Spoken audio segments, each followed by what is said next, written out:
16. From The Revenge of Lardass Hogan by Gordon LaChance, originally published in Cavalier Magazine, March 1975.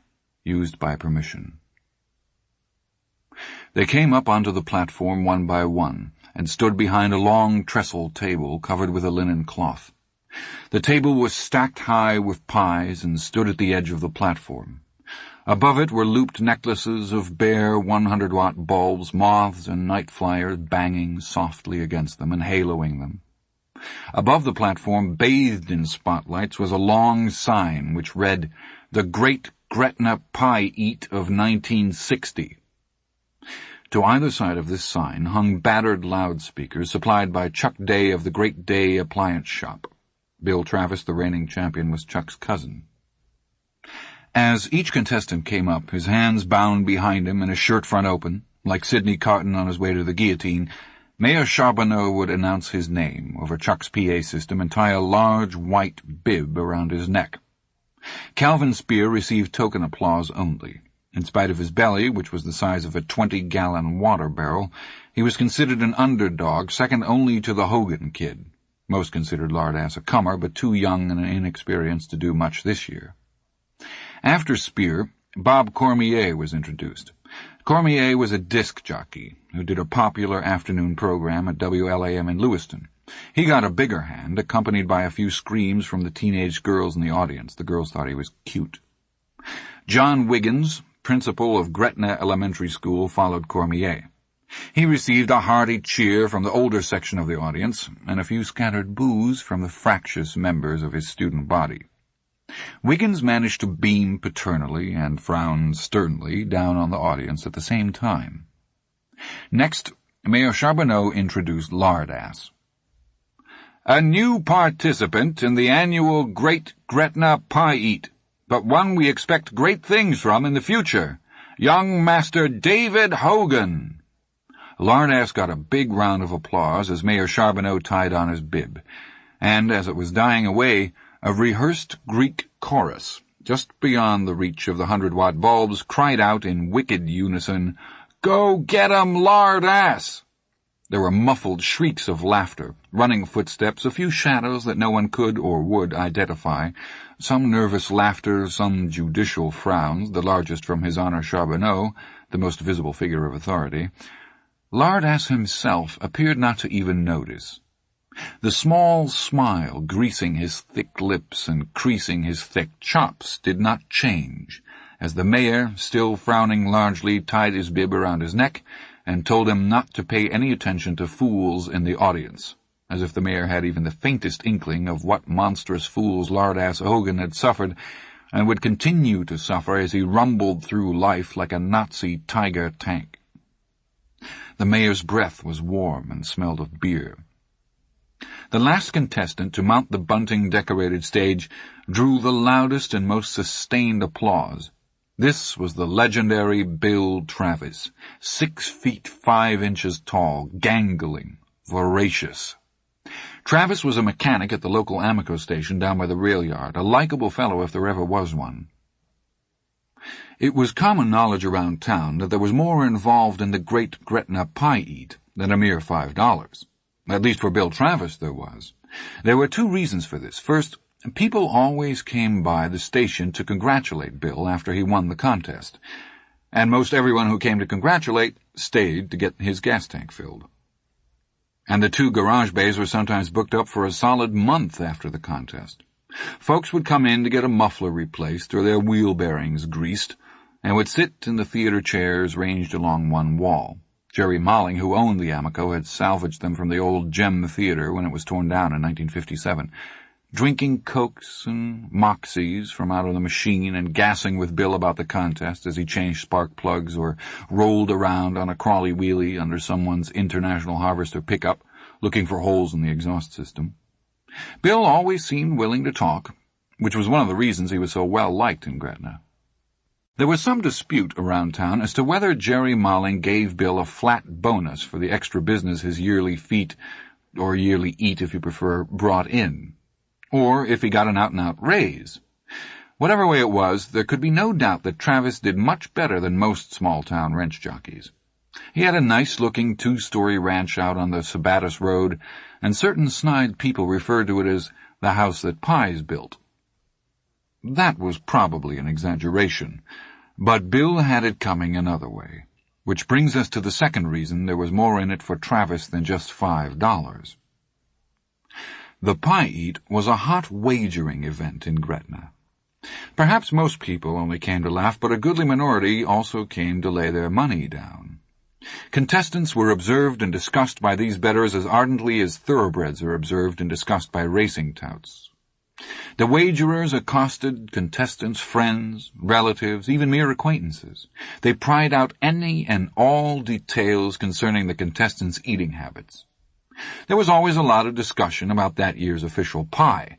Apple was considered a heavy pie, apricot a light one, although a contestant had to resign himself to a day or two of the trots after downing 3 or 4 apricot pies. That year's official pie, blueberry, was considered a happy medium. Bettors, of course, were particularly interested in their man's stomach for blueberry dishes. How did he do on blueberry buckle? Did he favor blueberry jam over strawberry preserves? Had he been known to sprinkle blueberries on his breakfast cereal, or was he strictly a bananas and cream sort of fellow? There were other questions of some moment. Was he a fast eater who slowed down, or a slow eater who started to speed up as things got serious, or just a good, steady, all-around trencherman? How many hot dogs could he put away while watching a Babe Ruth League game down at the St. Dom's baseball field? Was he much of a beer drinker? And if so, how many bottles did he usually put away in the course of an evening? Was he a belcher? It was believed that a good belcher was a bit tougher to beat over the long haul. All of this and other information was sifted, the odds laid, the bets made. How much money actually changed hands during the week or so following Pie Night, I have no way of knowing, but if he held a gun to my head and forced me to guess, I'd put it at close to $1,000. That probably sounds like a pretty paltry figure, but it was a lot of money to be passing around in such a small town 15 years ago. And because the contest was honest, and a strict time limit of 10 minutes was observed, no one objected to a competitor betting on himself. And Bill Travis did so every year. Talk was, as he nodded, smiling to his audience on that summer night in 1960, that he had bet a substantial amount on himself again, and that the best he had been able to do this year was 1 for 5 odds. If you're not the betting type, let me explain it this way. He'd have to put $250 at risk to win 50. Not a good deal at all, but it was the price of success. And as he stood there, soaking up the applause and smiling easy, he didn't look too worried about it. And the defending champion, Mayor Charbonneau trumpeted, Gretna's own Bill Travis. Ooh, Bill, how many you going through tonight, Bill? You going for 10, Billy boy? I got a 2-spot on you, Bill. Don't let me down, boy. Save me one of those pies, Trav. Nodding and smiling with all proper modesty, Bill Travis allowed the mayor to tie his bib around his neck. Then he sat down at the far right end of the table, near the place where Mayor Charbonneau would stand during the contest. From right to left them, the eaters were Bill Travis, David Lardass Hogan, Bob Cormier, Principal John Wiggins, and Calvin Spear holding down the stool on the far left. Mayor Charbonneau introduced Sylvia Dodge, who was even more of a contest figure than Bill Travis himself. She had been president of the Gretna Ladies' Auxiliary for years beyond telling, since the first Manassas, according to some town wits, and it was she who oversaw the baking of each year's pies, strictly subjecting each to her own rigorous quality control, which included a weigh-in ceremony on Mr. Banchacek's butcher scales down at the Freedom Market. This to make sure that each pie weighed within an ounce of the others. Sylvia smiled regally down at the crowd, her blue hair twinkling under the hot glow of the light bulbs. She made a short speech about how glad she was that so much of the town had turned out to celebrate their hardy pioneer forebears, the people who made this country great. For it was great, not only on the grassroots level where Mayor Charbonneau would be leading the local Republicans to the hallowed seats of town government again in November, but on the national level, where the team of Nixon and Lodge would take the torch of freedom from our great and beloved general and hold it high for... Calvin Spear's belly rumbled noisily. Warp. There was laughter, and even some applause. Sylvia Dodge, who knew perfectly well that Calvin was both a Democrat and a Catholic, either would have been forgivable alone, but the two combined, never, managed to blush, smile, and look furious, all at the same time. She cleared her throat and wound up with a ringing exhortation to every boy and girl in the audience, telling them to always hold the red, white, and blue high, both in their hands and in their hearts, and to remember that smoking was a dirty, evil habit which made you cough. The boys and girls in the audience, most of whom would be wearing peace medallions and smoking not camels but marijuana in another 8 years, shuffled their feet and waited for the action to begin. "Let's talk more eatin'," someone in the back row called, and there was another burst of applause. It was heartier this time. Mayor Charbonneau handed Sylvia a stopwatch and a silver police whistle, which she would blow at the end of the 10 minutes of the all-out pie eating. Mayor Charbonneau would then step forward and hold up the hand of the winner. "Are you ready?" His Honor's voice rolled triumphantly through the Great Day PA and off down Main Street. The 5 pie-eaters declared they were ready. "Are you set?" His Honor inquired further. The eaters growled that they were indeed set. Down street a boy set off a rattling skein of firecrackers. Mayor Charbonneau raised one pudgy hand and then dropped it. "Go!" 5 heads dropped into 5 pie plates. The sound was like 5 large feet stamping firmly into mud. Wet, chomping noises rose on the mild night air, and then were blotted out as the betters and partisans in the crowd began to cheer on their favorites. And no more than the first pie had been demolished before most people realized that a possible upset was in the making. Lard-ass Hogan, a 7-to-1 underdog because of his age and inexperience, was eating like a boy possessed. His jaws machine-gunned up crust. The contest rules require that only the top crust of the pie be eaten, not the bottom. And when that had disappeared, a huge sucking sound issued from between his lips. It was like the sound of an industrial vacuum cleaner going to work. Then his whole head disappeared into the pie plate. He raised it 15 seconds later to indicate he was done. His cheeks and forehead were smeared with blueberry juice, and he looked like an extra in a minstrel show. He was done. Done before the legendary Bill Travis had finished half of his first pie. Startled applause went up as the mayor examined Lardass's pie plate and pronounced it clean enough. He whipped a second pie into place before the pacemaker. Lardass had gobbled a regulation-size pie in just 42 seconds. It was a contest record. He went at the second pie even more furiously yet, his head bobbing and smooching in the soft blueberry filling, and Bill Travis threw him a worried glance as he called for his second blueberry pie. As he told friends later, he felt he was in a real contest for the first time since 1957, when George Gamache gobbled 3 pies in 4 minutes and then fainted dead away. He had to wonder, he said, if he was up against a boy or a demon. He thought of the money he had riding on this and redoubled his efforts. But if Travis had redoubled, Lardass had trebled.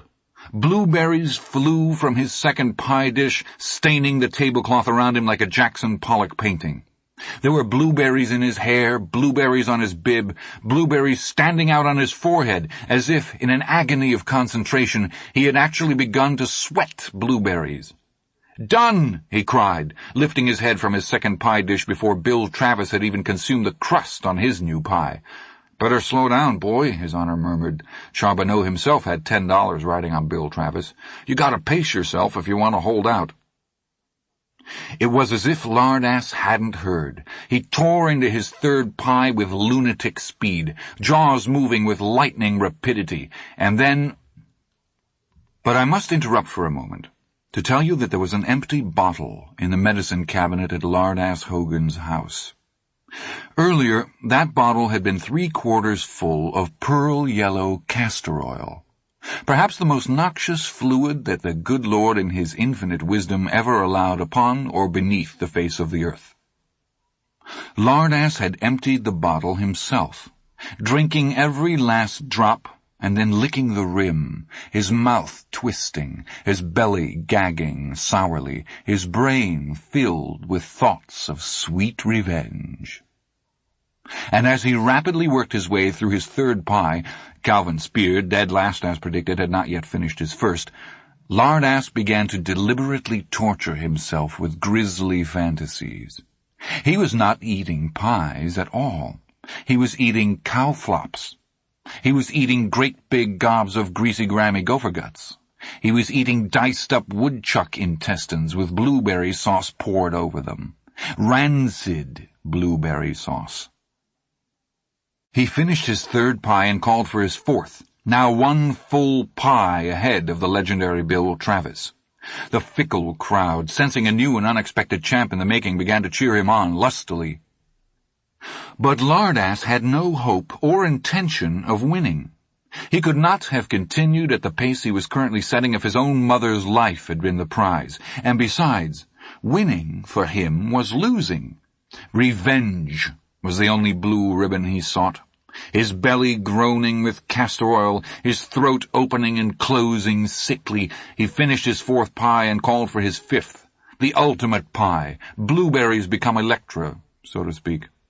He dropped his head into the dish, breaking the crust, and snuffled blueberries up his nose. Blueberries went down his shirt. The contents of his stomach seemed to suddenly gain weight. He chewed up pasty pastry crust and swallowed it. He inhaled blueberries.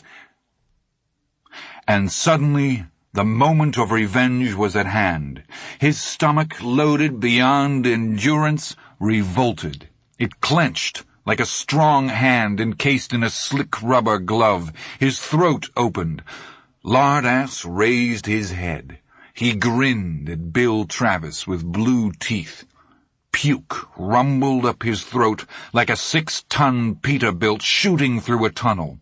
It roared out of his mouth in a huge blue and yellow glurt, warm and gaily steaming. It covered Bill Travis, who only had time to utter one nonsense syllable. Goog was what it sounded like. Women in the audience screamed. Calvin Speer, who had watched this unannounced event with a numb and surprised expression on his face, leaned conversationally over the table, as if to explain to the gaping audience just what was happening, and puked on the head of Marguerite Charbonneau, the mayor's wife. She screamed and backed away, pawing futilely at her hair, which was now covered with a mixture of crushed berries, baked beans, and partially digested frankfurters, the latter two had been Cal Speer's dinner. She turned to her good friend Maria Lavin and threw up on the front of Maria's buckskin jacket. In rapid succession, like a replay of the firecrackers, Bill Travis blew a great and seemingly supercharged jet of vomit out over the first two rows of spectators, his stunned face proclaiming to one and all, "Man, I just can't believe I'm doing this." Chuck Day, who had received a generous portion of Bill Travis's surprise gift, threw up on his hush puppies and then blinked at them wonderingly, knowing full well that stuff would never come off suede. John Wiggins, principal of Gretna Elementary, opened his blue-lined mouth and said reprovingly, "Really, this has—" As befitted a man of his breeding, a position he did it on his own pie plate. His Honor Charbonneau, who found himself suddenly presiding over what must have seemed more like a stomach flu hospital ward than a pie-eating contest, opened his mouth to call the whole thing off and upchucked all over the microphone. "Jesus, save us," moaned Sylvia Dodge, and then her outraged supper, fried clams, coleslaw, butter and sugar, corn, 2 ears' worth, and a generous helping of Muriel Harrington's Bosco chocolate cake, bolted out the emergency exit and landed with a large wet splash on the back of the mayor's Robert Hall suit coat. Lardass Hogan, now at the absolute apogee of his young life, beamed happily out over the audience. Puke was everywhere. People staggered around in drunken circles, holding their throats and making weak, cawing noises. Somebody's pet Pekingese ran past the stage, yapping crazily, and a man wearing jeans and a Western-style silk shirt threw up on it, nearly drowning it. Mrs. Brockway, the Methodist minister's wife, made a long, basso-belching noise, which was followed by a gusher of degenerated roast beef and mashed potatoes and apple cobbler. The cobbler looked as if it might have been good when it first went down. Jerry Marling, who had come to see his pet mechanic walk away with all the marbles again, decided to get the righteous fuck out of this madhouse. He got about 15 yards before tripping over a kid's little red wagon and realizing he had landed in a puddle of warm bile. Jerry tossed his cookies in his own lap and told folks later he only thanked Providence he had been wearing his coveralls. And Miss Norman, who taught Latin and English fundamentals at the Gretna Consolidated High School, vomited into her own purse in an agony of propriety. Lardass Hogan watched it all, his large face calm and beaming, his stomach suddenly sweet and steady, with a warm balm it might never know again. That balm was a feeling of utter and complete satisfaction. He stood up, took the slightly tacky microphone from the trembling hand of Mayor Charbonneau and said, "I declare this contest a draw."